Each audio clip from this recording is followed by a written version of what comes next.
Nu ką, startuojam. Aprūpintas matavimo įranga, bandysiu suprasti, kiek man kainuoja nervų ir anglies dvideginį ir deguonis. Šiandien bėgte su Jovaiša laidos svečias yra ypatingas bėgikas ir bėgimo tyrinėtojas Tomas Venskūnas. Labas, Tomai. Labas. Malonu labai, ten prasibėg Kaune šį rytą. Esi daugkartinis ir Lietuvos maratono, pusmaratonio čempionas, teisybė? Nu, kelis kartai. Man rūpi tavęs paklaus, kada apskritai bėgimas atsirado tavo gyvenime? Ar tai buvo nuo mažens, ar kažkada vėliau? Tai nuo vaikystės, nuo 12 metų. Apytikriai tik prasidėjo lengvoji atletika. Ir nesibaigė iki dabar. Buvo daugiakovė šiek tiek. Uždarose patalpose, buvo 10kovė stadione šiek tiek susipažinimai. Bet jo, daugiausiai bėgimas. Krosas ir plentas ir stadionas. Viskas. Kitų sporto nebuvo. Buvo bėgimas. Visą gyvenimą viskas apie bėgimą. Na, taip ir susiklostė, kad Kaune yra tokia aukštoji mokykla, aš čia kaunietis ir viskas patogu, man atrodo, aš toks seslus ir nusisėda taip. Gerai, dabar mes ten tarėmės, kad šiandien pamėginsim kažką išmatuoti. Vadinasi, bėgimas atrodo daugeliui, kad yra labai paprastas sportas, bet mūsų kūno reakcijos į šitą fizinį krūvį yra visų skirtingos. Ir tie, kas giliai domisi ir tyrinėja, lankosi įvairiose laboratorijose, žiūri savo bėgimo kūno padėtį, formą, ar ne? O taip pat tyrinėja, kokios jo organizmo galimybės, sakykime, ilgą laiką dirbti maksimaliu režimu. Užkelt laktatą, pasiekti VO2 maksimalų lygį, jį išsimatuoti. Va tai šiandieną bebėgdami galbūt galime apie tai kažkiek ir pašnekėti. Bėgikų kraujo tyrimai. Ką jie tau gali parodyti, kaip specialistai? Ką tu ten gali rasti, paėmęs kraują iš bėgikų? Pačios treniruotės metu, jeigu. Taip. Tai ką dažniausiai matuoja laktatą? Kartais gliukozę gali parodyti, kad sutrikus angliavandenių apykaita, pavyzdžiui, jeigu ir gliukozės, ir laktatai yra mažai. Bet tau reikia dinamikos, tau reikia paimti bent 2 kartus, ar ne? Prieš ir po, kad matytum kažkokį pokytį. Nu, sakykime, ar nebūtinai? Geriau taip, bet jeigu gliukozė ten jau arti kritinės ribos žemos, tai aišku, kad yra problema su to ir silpnumas gali būti ir jėgų nebuvimas. Konkrečiai dėl tos priežasties, kad trūksta energijos iš angliavandenių, negali greitai bėgti, nesinori bėgti. Tai vienas iš tokių labai paprastų matavimų, kaip diabetikai matuojasi. Taip. Gliukozė. Laktatas labai populiarus, perdėtai populiarus, man atrodo, tarp sportininkų. Aš žinau, kad tavo požiūris turi savo vietą, skeptiškas. Turi savo vietą laboratorijai.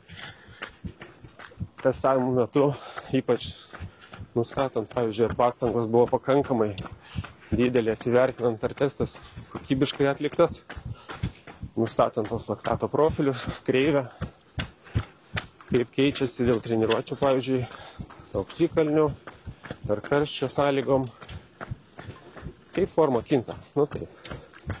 Tai dabar, jeigu paimtum, tu dabar mano laktatą pamatuotum ir paskui po kokių 2-3 intensyvios treniruotės kilometrų vėl pamatuotum, galėtum pasakyti, ar aš sąžiningai, ar visas jėgas atidaviau, ar ne? Visas tai sunkiai atiduoti, manoma, taip jau. Bet apie intensyvumą galima pasakyti, taip. Ar darbas čia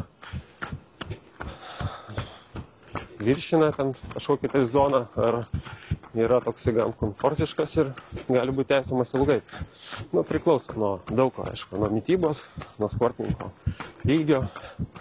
Aukšto lygio sportininkai dažnai iš vis to laktato ištvermės sporte nekelia aukštai, nesugeba padidinti labai daug tos koncentracijos. Bet esmė yra kokia, tai yra tavo organizmo sugebėjimas dirbti labai smarkiai užsirūgštinus, taip liaudiškai tariant. Toleruoti tą didelį laktato kiekį kraujyje. Aha, toleruoti. galima sakyti, bet tai iš karto siejasi su kažkokiu tai patologiniu procesu. Tas didelis kiekis laktato nėra kažkoks vengtinas ar blogas dalykas iš esmės. Tai, Nes laktatas toliau dalyvauja energijos gamybai. nu jo, energijos šaltinis jisai toliau naudojamas.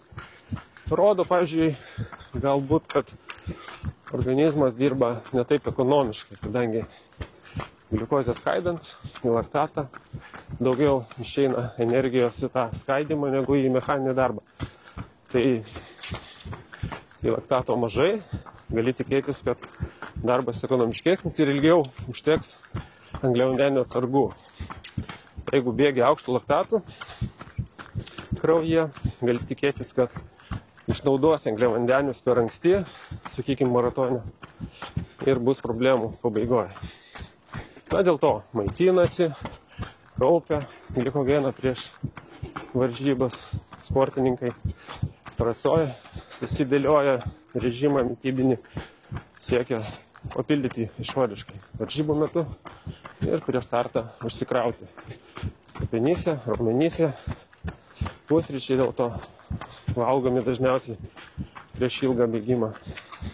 O jeigu aš nuolat matuočiausi, aš galėčiau po truputėlį išmokti suprasti, kur yra tos intensyvumo ribos, kurios leidžia man dar neperžengiant tam tikrų slenksčių maksimaliai efektyviai ir ilgai bėgti. Ar ne? Tie vadinami slenksčiai. Bet tu dabar gana skeptiškai, kiek aš žinau. Nu, čia su tais matavimis kaip ir su pulso dažniu matuoji, paskui išmoksti atspėti, jau žinai, nematuodamas. Nu, tai toks profas kaip tu visą gyvenimą praleidęs bebėgdamas. O sakykime, pradinukai, bet tokie rimti entuziastai. Turbūt nieko blogo, jie pasimatuotų, sužinotų, patyrinėtų. Kaip tu manai? Nu, įdomumo dėlį, aišku. Gerai gal jiems pasižiūrėti. Tai įdomumo dėlį gal pasižiūrim, koks dabar mano laktatas. Prabėgam porą kilų, pažiūrim, koks jisai bus, koks jo bus pokytis. Galim pasimatuoti. Gerai, stojam. Pirmasis kraujas.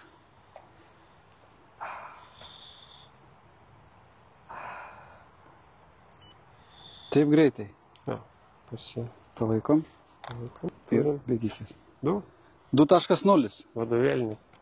Labai. Vadovėlinis. Sakė, kad viskas gerai. Dar gyvensiu? Gyvensiu dar, daktarė? Ramybės lygis. Ramybės lygiai, galim sakyti. Tai reiškia, mes prabėgome dabar kelis šimtus tik tai metrų apšilimui ir laktato lygis yra 2.0. Molio ten litre, aš neatsimenu, ko jis tiksliai matuojamas. Toks pradinis geras, prieš startinis toksai. Prieš startinis. Dabar pamėginsim, Po lengvos pramankštos toksai. nežinau, galim 500 metrų prabėgti galbūt dideliu intensyvumu, tokiu lengvu pussprinčiu ir pasižiūrėti, koks bus pokytis ar ne. Jo. Nes dabar tikslas yra 500 metrų prabėgti greitai. Jau pulsą užkeliant turbūt, nu man atveju, kokių 140-150. Dar greičiau, dar greičiau. Dar greičiau. Greičiau, greičiau, greičiau, greičiau. Turi pakilt pulsas. Nu, tai va. Čia smarkiai labai.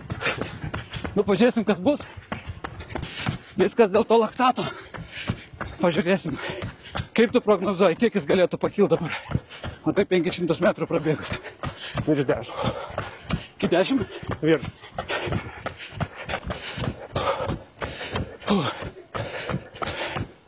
Kaip paminkla? Aha.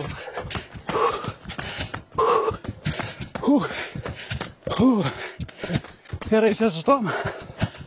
Šitas. Dešinys bevardis.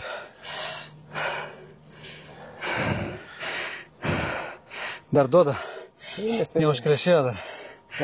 Nereikės naujos skylutės. Prakirtom. Wow. 15 sekundžių praeina. Pasižiūrim, kad bus Atrodė 15, ne? 15. Ne, pažiūrėsim. 13. Nu, dar gal kiltų. Išeidinėja iš raumenų. 13 tai jau čia geras skaičius. Geras. Reiškia rimtai padirbėta. Jo rimtai. O kiek tu esi daugiausiai matęs? 25 kokie. O nuo kada jau fiziologiškai atsisako raumenis? 30 teoriškai neįmanoma turbūt. 30 riba tokia. Nu, va, labai įdomus eksperimentas. Aš jau seniai ir bebuvau turbūt matavęsis čia, kai buvo bendras viso kūno patikrinimas toks, žinai, 360 vadinamas. Bet ką dabar aš galėčiau iš šito atsiminti, kad va taip užkėlęs 500-600 metrų distancijai, didelį intensyvumą prabėgęs užkėliau iki 13-14 ir aš jutau, kad viskas, aš jau ilgai taip nebegalėsiu. Jau galėjau visiškai iš paskutinių bėgo.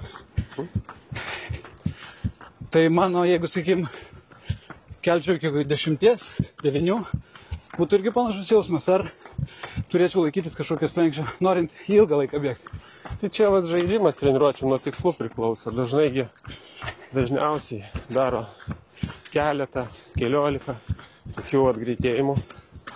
Tarpuose krenta tos reikšmės širdies dažnio, laktato kraujo, gliukozė užkyla tuo metu irgi ir laktatas šauna į viršų.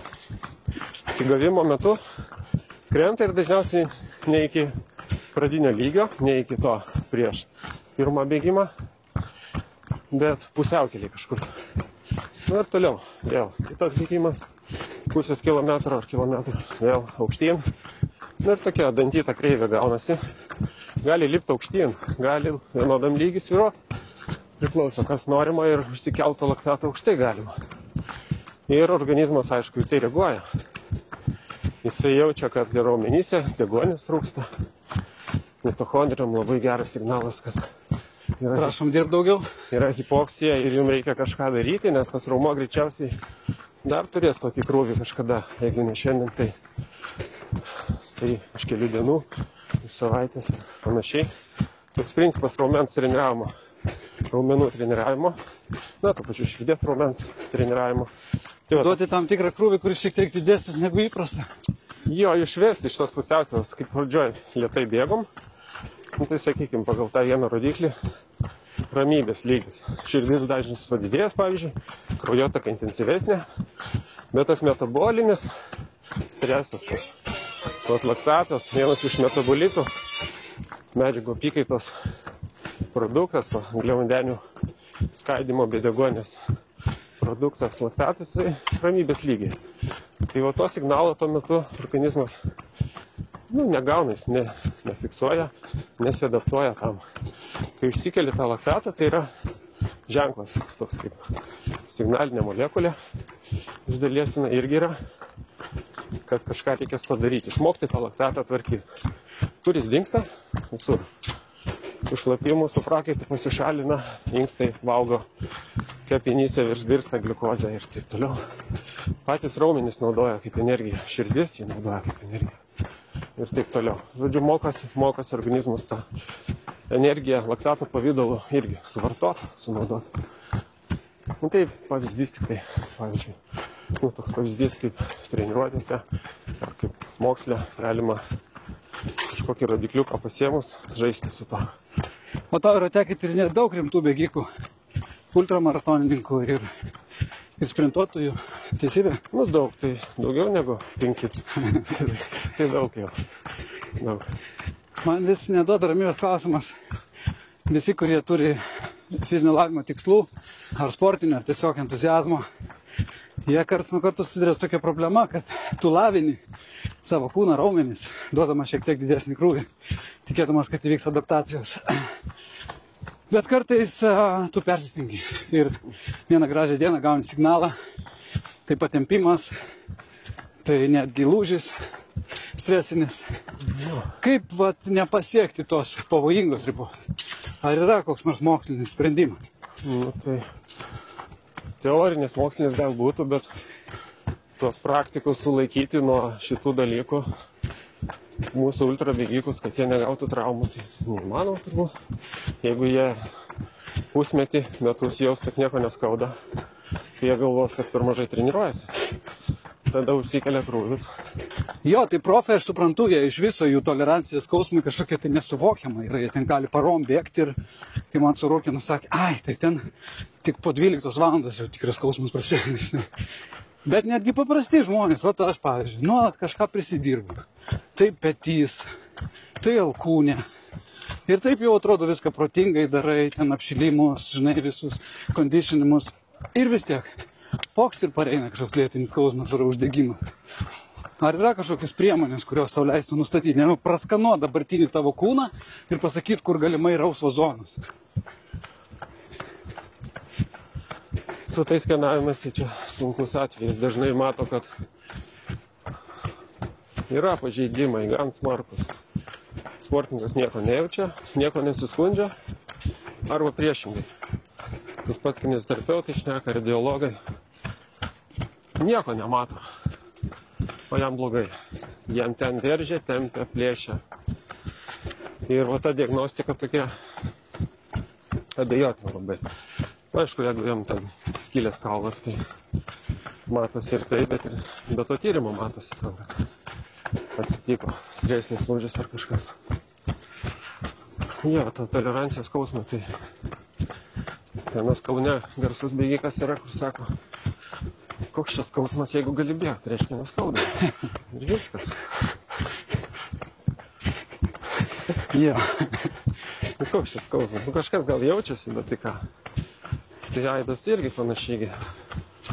Sako, jeigu pradėsi galvoti apie viską, kas ten jauti, kad ten skauda, tai susprogs galva ir viskas.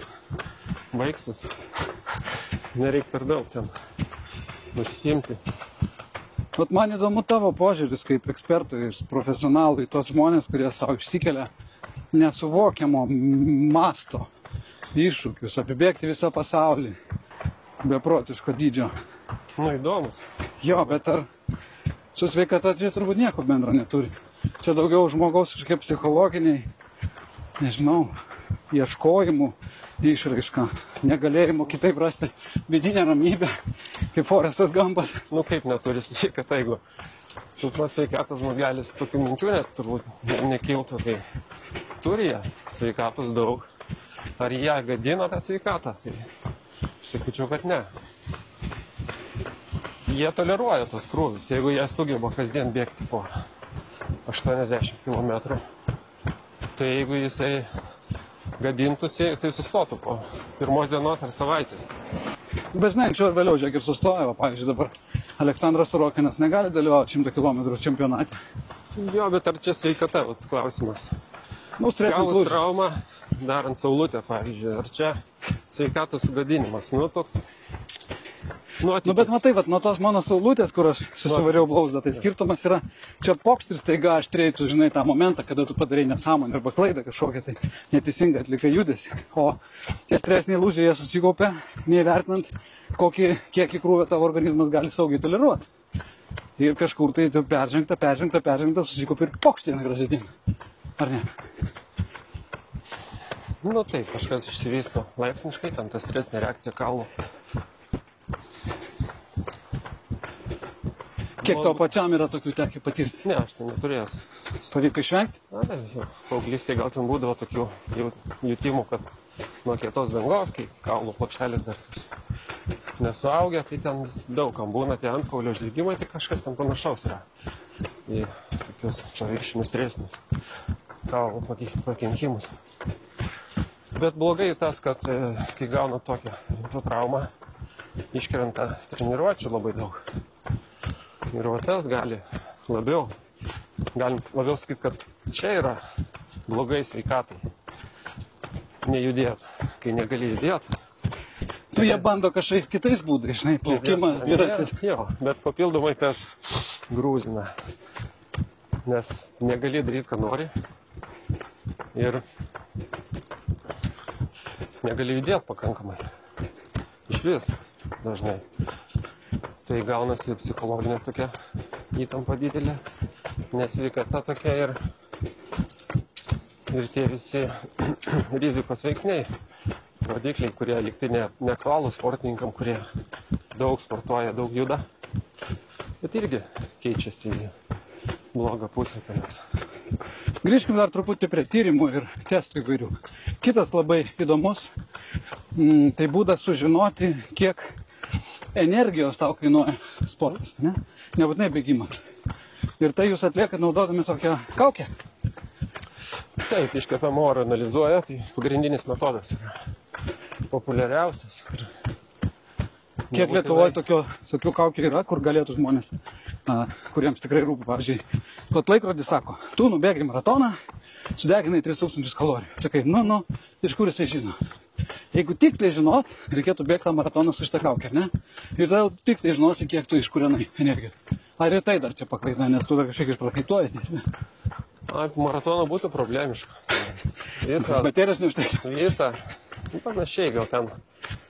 Sakykime, 10 minučių dėl 3 valandų trukmės intensyvaus kvėpavimo, drėgno oro ten yra. Taip, yra techninė. veda mus į priekį.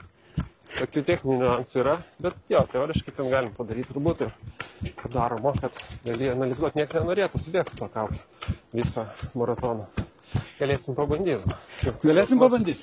Koks jausmas. Būtų labai įdomu. Aš esu bėgęs su tom kaukiam, kada tau daro VO2 max tyrimus, ant bėg tokio arba ant dviračio. Taip. Bet laukia su mobilia niekada. Galima visur laukia ir stadione, ir Manieže, ir kur patinka. Baseinė. Galima pamiegoti su juo valandą? Galima plaukti. Žinot, kiek miegodamas? Plaukia baseinės ir matuoja. Ai, jis atsparus ir vandenį? Plaukime. Yra specialios rinkiniai, kur gali pasidaryti plaukiką, mes testuojam, pavyzdžiui. Yra tokio galimybės turit. Ir jį turbūt reikėtų naudoti kartu su kitais testais, nes kaip objektyviai pasakyti, koks tai buvo judėjimo intensyvumas. Tai vėl tas pats laktatas turbūt. Kiek tu užkėli laktatą ir tuo metu kiek pakito tavo energijos suvartojimas. Tai daug tų rinkinį galima ten tų rodiklių pririnkti, ir pulso dažnis, ir savijauta, temperatūra vidinė ir taip toliau. Ten visokiausių rodiklių, kurie matuojasi, tą ir matuoja. Dažniausiai ten tyrimuose, kurios lengva pamatuoti, daug neužtrunka. Yra techninės galimybės. Tai prirenka tų rodiklių. Sportiniai praktikoje mažiau, aišku. Tai kiek tau tekia yra matyti tų išmanių laikrodžių, kurie iš tikrųjų pakankamai patikimai gali tau kažką pasakyti? Paviršutiniškai domiuosi, bet ten dauguma jų gan patikimi atrodo. Nustatinėjant tą aerobinį pajėgumą, VO2 max, tą rodiklį. Jie nebent nuvertina dažniau toks atvejs, negu pervertina. Tai tas neblogai iš mūsų pusės žiūrint. O koks savo paties dabar VO2 maxas? Ar jau seniai besimatavai? Ar iš vis nesimatavai? Tik tai matuoji pacientus ir emocijas. Seniai. Nedidelis. Aš suprantu, sportininkai, profai pasiekė tokį lygį, kad visi tie testai jiems seniai nebeįdomus. Tu viską jau pats puikiai žinai, turi labai stipriai išlavintą vidinį balsą. Žinai, kur tos ribos, kur tie slenkščiai, ar ne? Daug mažai, jo. Tau net to laikrodžio nereikėtų turbūt jau žinai savo peisat, kurio tuo metu bėgi. Laikrodžiai tai įpratimas toksai, kad pasižiūri, kiek ten tiksliai tų kilometrų. Patogu irgi. Nereikia vis laik tą pačią trasą bėgti, jeigu nori kontroliuotis formą ar atstumą nubėgti, tai gali visur. O koks tavo dabar paties treniruočių ritmas? Kiek kartų per savaitę tu bėgi, darai papildomus pratimus? Kasdien kažkas sportuoja. Ką dar be bėgimo mėgsti? Plaukti, kartais dviračių truputį. O kaip tu žiūri lankstumą? Kai kurie sako, kad bėgikam nereikia to lankstumo. Netgi trūkdo. Esu girdėjęs tokių. Tai lankstumą visi kažkokį turi, juda tie sąnariai. Galūnės per sąnarius, bet didelio lankstumo jo. Nėra toksai būtinybės nėra. Siektinas dalykas, siekiamybė tokia, kad to pagerinsiu lankstumą, pradėsiu greičiau bėgti. Aš tokių nelabai ir girdėjęs. Tiesiog gal ir nesisiečia, daugiau tokiam bendram visapusiškam kūnų lavinimui, nebent jeigu toks yra požiūris. Arba ten išvengsiu traumos, kaip mano, kad gali dėl lankstumo stokos būti kažkokia traumos tikimybė didesnė. Bet gali būti ir atvirkščiai, kad dėl per didelio lankstumo gali būti daugiau bėdų negu naudos. Tai, nėra tie bėgikai lankstus. Tikrų patikimų tyrimų nėra to klausimų. Yra keletą tokių, bet jie neatsako visus klausimus. Jie, pavyzdžiui, tyria gerus bėgikus ir pamato, kad kuo geresnis, tuo mažiau lankstus. Iš to daro išvadą, bet jeigu nori būti geras, reikia nesilankstyti. Nebūtinai taip daro, prielaidą tokia daro, paskui tikrina, duoda bėgikų grupiai didinti lankstumą ir pamato, kad lankstumas padidėja, bet bėgimo ekonomiškumas ir varžybų rezultatai nesikeičia. Tai nei padeda, nei maišo. ar ten padeda išvengti kažkokių problemų, traumų, kurias praktiškai visi turi. Šis klausimas toksai abejotinas. Dažniau sako, kad trūksta raumenų jėgos ir galios ir stabilumo liemens, o ne lankstumo. Tai jeigu nori būti geresnis, greitesnis, ištvermingesnis bėgikas, ką reikia daryti? Bėgioti, aš. Bėgioti! Atsakymas, aš reikia bėgioti. Neperšti. Kažkokių kitų stebuklingų šortkatų nėra. Ne, nu tai aišku, kaip bėgioti, kiek ir bėgioti, pailsėti, kartais greičiau prabėgti. Taip, tokia nuomonė dabar yra, kad stebuklų čia didelių nesurasi. Kanibalas Lekteris. Palaikyk trupučiuką. Aš užsukti. O čia ir kalbėt galima dar? Gali, aš. Ne taip gerai girdis.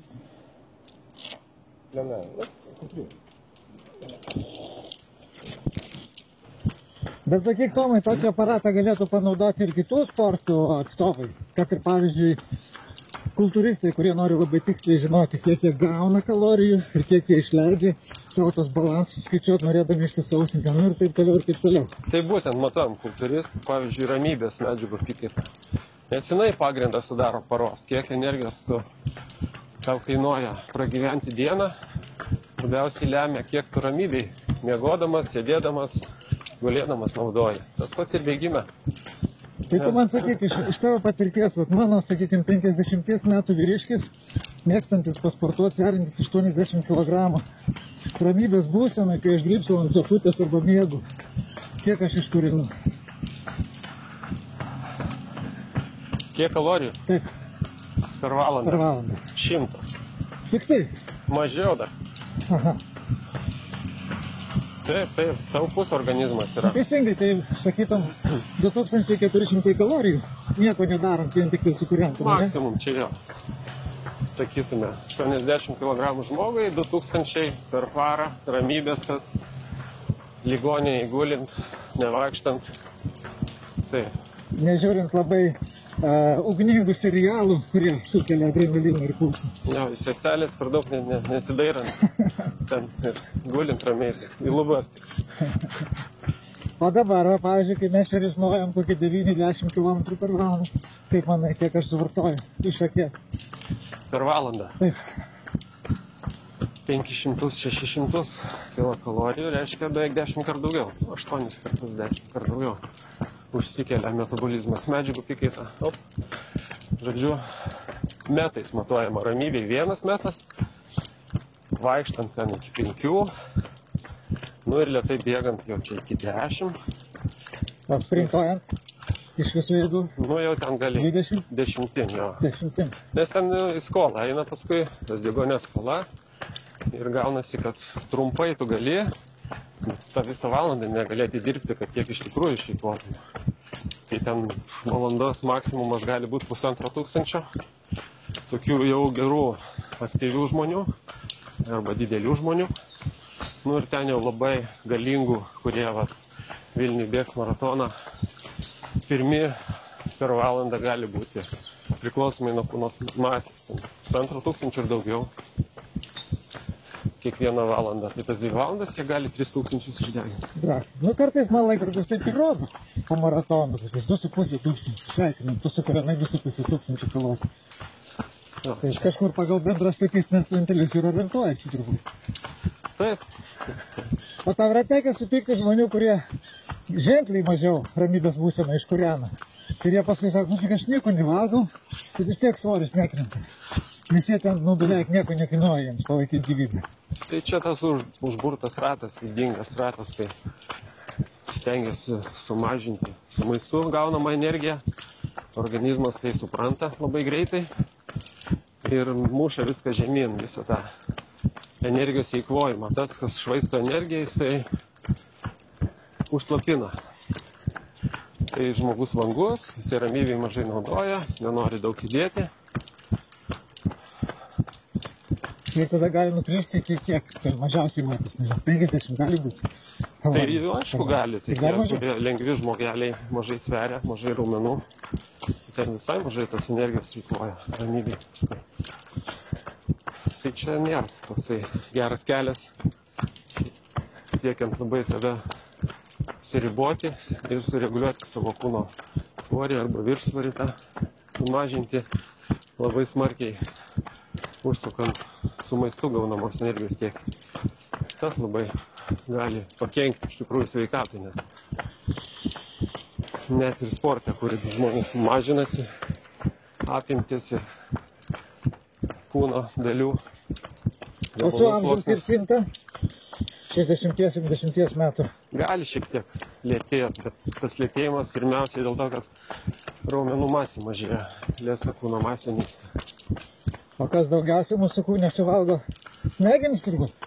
Ramybės bus. Keletas audinių maždaug apylygiai jie energiškai aktyvūs. Tai ir širdis, ir smegenys, ir kiti vidaus organai, kepenys.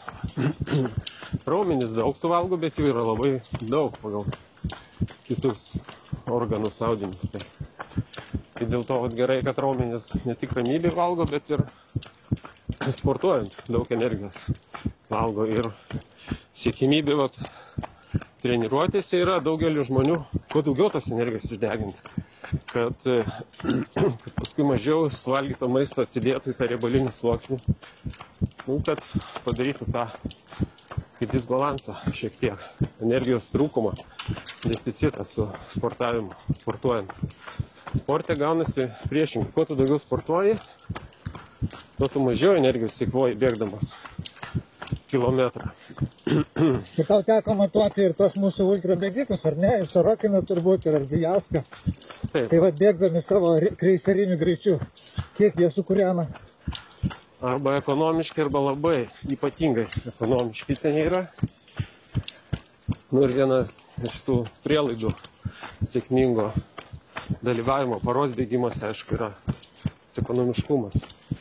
Jeigu jisai trečdaliu mažiau energijos eikvoja 10 km nubėgti negu kiti, tai aišku, jau turi persvarą prieš likusius. Didelė svarba yra ultrabėgimuose ekonomiškumas lyginant su trumpesniais nuotoliais. Yra kokie nors pratimai arba gudrybės, kaip jį padidinti tą ekonomiškumą? Ar čia tik tai bėgiojimas ir tiesiog su patirtimi? Visokie pratimai didina, pavyzdžiui, jėgos pratimai gali gerinti, didinti ekonomiškumą judėjimo ir bėgimo to pačiu. Pritūpimai su štangom? Intervalinė treniruotė, tokie sprintai, kaip darėm, tokie nebūtinai maksimalūs. Taip, randa, kad beveik viskas didina, ilgi bėgimai, tempiniai. Svarbu daug judėti ir organizmą pratinti prie to energijos stygiaus. Apvagi organizmą tuo metu, kai bėgi valandą ar 10 km, gaunasi, kad jisai netenka energijos, tu iš jo paimi. Ir jisai supranta, kad jeigu energija naudojama, galbūt reikia ją taupiau naudoti, nes vienas iki gali pritrūkti. Tai ypatingai turbūt praverčia bėgimas tuščiu skrandžiu. Iš pat ryto nieko nevalgys, jeigu tu nori jį taip maksimaliai apvogti. Dėl ir taip iš panakties tuščias. Ne, sakyčiau, ne. Jeigu tu nevalgai angliavandenio ar išvis nieko ryte, jo labiau tai gaunasi, kad perini labiau riebalų deginimą. Riebalų deginimas netoks ekonomiškas. Daugiau reikia deguonies, daugiau energijos. Gaunasi, kad tu kilometrui daugiau kalorijų sunaudoji. Vadinasi, tu rekomenduotum prieš treniruotę vis dėlto kažką tai užkast, kad tu turėtum šviežių angliavandenių savo kraujyje. Gliukozės. O, čia ta mityba daug Daug aspektų turi, daug aspektų turi. Pavyzdžiui, tyrimus daręs, esi rimtus? Kažkokius darom. Apie mitybą. Šiek tiek, taip. Gali trumpai išvadą pasidalinti. Tai yra, kaip sakiau, daug aspektų. Yra vienas dalykas iš tos ilgose ultra ir maratono bėgimuose treniruoti virškinimo sistemą, virškinimo traktą, kad jinai leistų gerai jaustis ir virškinti ir absorbuoti maisto medžiagas, virškinti maistą, įsiurbti maisto medžiagas krūvio metu. Tai daug sportininkų dabar taiko tą virškinimo trakto treniravimą, kai prieš treniruotę prisivalgo ir prisivalgo daug. Bet ar tu gali ištreniruoti savo skrandį? Taip, taip. Jis pasiduoda treniravimui? Labai pasiduoda. Tai yra tas gut training dabar labai Aha. daro ir kiti daro iki valgo tiek, kad vos nevėmė. Tada eina bėgti.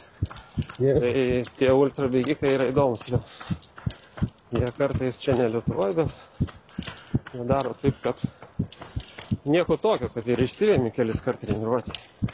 Bet svarbu galutinis tas efektas. Jeigu tu sugebi ištreniruoti savo sistemą, kad tu visą parą bėgdamas gali daug suvalgyti, kaip jie ten sako, tai iš dalies valgymo varžybos, ne tik bėgimo arba labiau valgymo, negu bėgimo tie paros ir ilgesni renginiai tokie nuotoliai.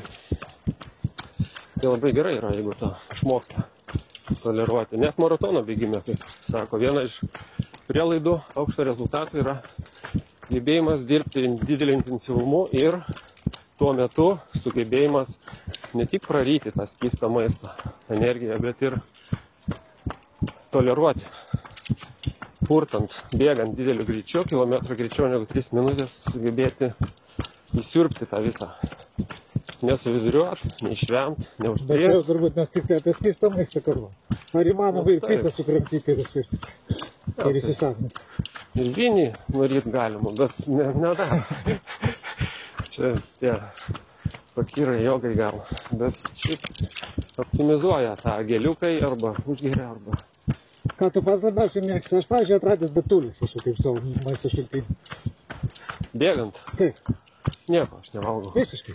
Ne, Na gerai, jeigu tau 4 valandas reiktų bėgti. Dažniausiai aš nieko nevalgau. Tiesiog lėtintum tempą. Ne, aš ne. Ne?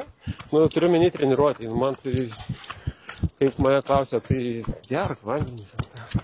Tai aš sakau, vakar geriau, vakar geriau.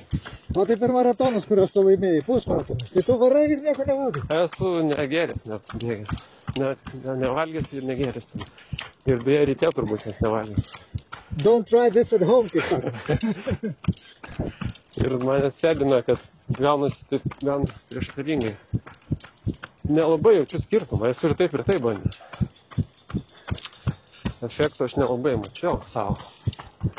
Bet vat būdavo toksai, kad ribotas tas maistas, mažai, treniruotėse netaikai. Nu, supratimo dar tokio nebūdavo, geresnio apskritai.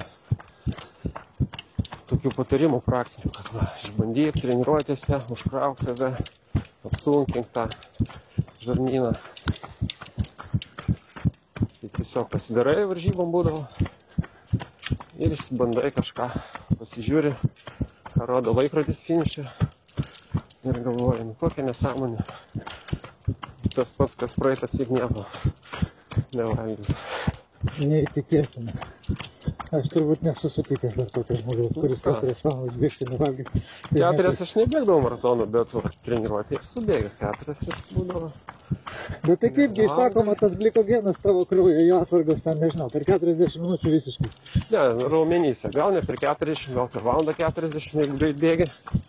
Raumenų pagrindinis šaltinis angliavandenių yra raumenų glikogenas. Kepenyse yra, o dėl to sako, pusryčius reikia valgyti, nes per naktį ne iš raumenų panaudoja glikogeną organizmas kaip energiją, bet iš kepenų. Ir kai gauni ryte pusryčius angliavandenių su maistu, tai atideda į kepenis pirmiausia. Pereina per kepenis tie paprastai angliavandeniai. Ir ten atstato glikogeną, tas atsargas, kurios labiau reguliuoja kraujo glikozę ir tiekia iš to kraujo į raumenim. O protarpinis badavimas tavo manymu naudingas dalykas?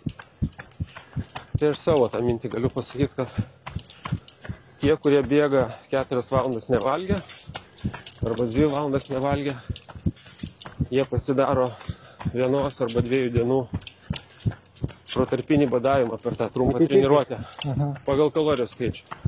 Tai aš manau, kad daug sportininkų, nebūtinai, kad jie ten pusryčių nevalgė, bet daug ir tokių yra, kur nevalgo ryte, tiesiog bėga. Tai pagal lyginant su eiliniu žmogum, tai jie įsėda į energinę duobę paros laiko.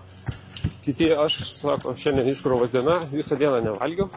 Nu ir ką, per tą dieną 1500 kilokalorijų deficitą pasidarėjai. Bet jeigu maratonininkas prabėga savaitgalį 40 km 50 nevalgęs, nesimaitindamas trasoj.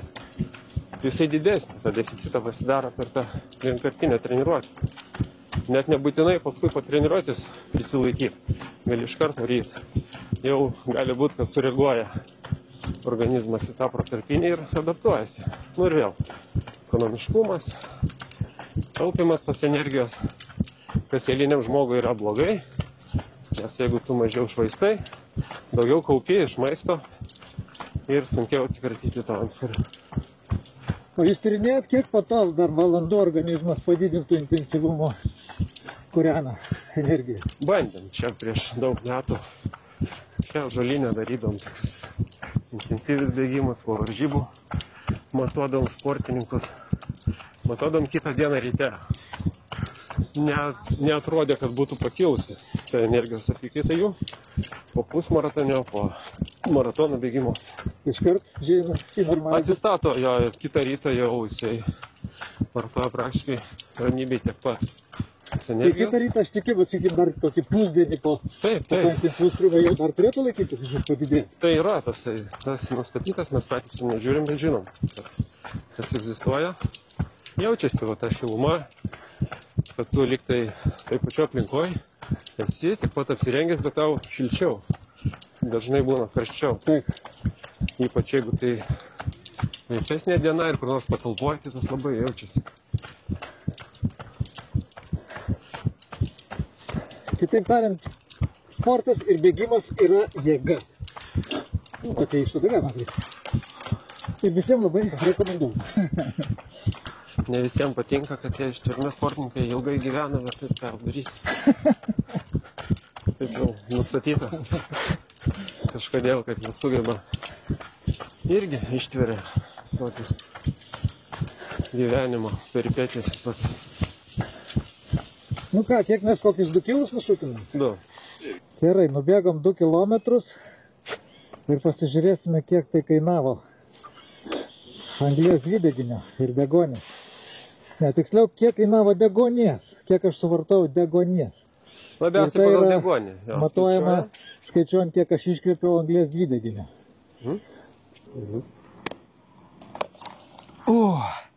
Laisvė. Nors nėra labai sunku, sakyčiau. Aš tik atsimenu, kai varai jau VO2 maksą matuodamas iš visų jėgų, tada jau tau pradeda atrodyti, kad tave dusina šiek tiek ta kaukė. Nesusidarė nei vienas sneakersą, nu, klausyk, eisim toliau bėgti. Eisim, iki vakaro reikia tada rinkti. Judam, sako, judam. Žiūrėk, ką mes čia užtaikėm. Kas čia studentai sporto universiteto? Tai greičiausiai.